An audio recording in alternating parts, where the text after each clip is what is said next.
2012 yılның сентябреннән үк Нурлатлылар җылылык өчен 12 түгел, 8 ай, ягъни сезон барышында түләргә тиеш иде.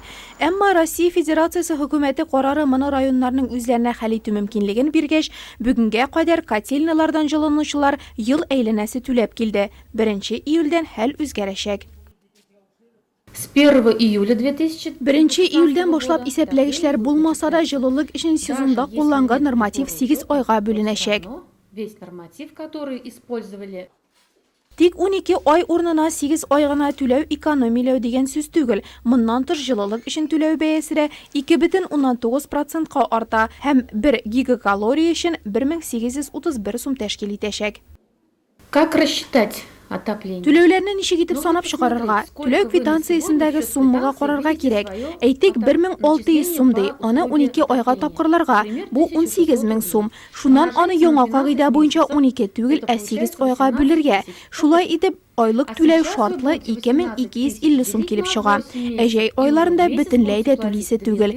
Моңа субсидия күләме дә бәйле. Җәй көнне җылылык өчен түләнмәгәч, субсидия да азрак булачак. Оплата будет 0.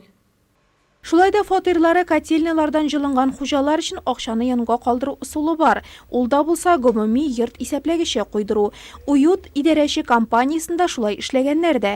Аларның 4 йортында менә шундый исәпләү узиллары тора. Козлов урамындагы 3нче йортка ул 2010 елда урнаштырылган.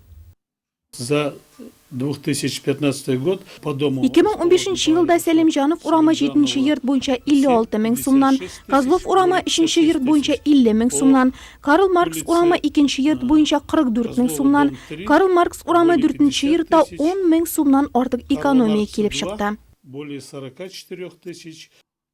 Тик исәпләгечне алдыңда куйдың түгел. Мондый карарны торак милекчеләре җыелышында кабул итәргә кирәк. Җыелышта милекчеләрнең әлеге исәпләгечкә техник хезмәт күрсәтү өчен түләргә риза булулары шарт. Нужно учитывать, что наличие Шунысын әйтик, гомумйорт исәпләгече булу саллы экономия бирә. 3 ел эчендә 37нче карар нигезендә кире санаулар һәм корректировкалау нәтиҗәсендә норматив буенча түләүләргә караганда экономия 6 миллион 727 мең сум тәшкил итте. Бу бик зур сан, әмма моның өчен гомумйорт исәпләгече булу зарур һәм аны карап торырга кирәк. Шуңа да торак милекчеләре яшәүчеләр гомумйорт исәпләгеченә хезмәт күрсәтү буенча уртак карарга килергә тиеш. Прибор учета обязательно нужно содержать. Тепловые счетчики обязательно должны Җылылык исәпләгечләре максималь куллану күләме сәгатенә 0,12 гигакалория тәшкил иткән очракта куела. Бездә бу Карл Маркс урамындагы 2нче һәм 4нче йортлар. Ә менә Сәлимҗанов һәм Козлов урамнарындагы йортларда алар булмаса да ярый иде. Әмма капиталь ремонт ясалганда куеп калдырылды. Һәм яшәүчеләр аларның акчаны янга калдырырга ярдәм итүен аңлады.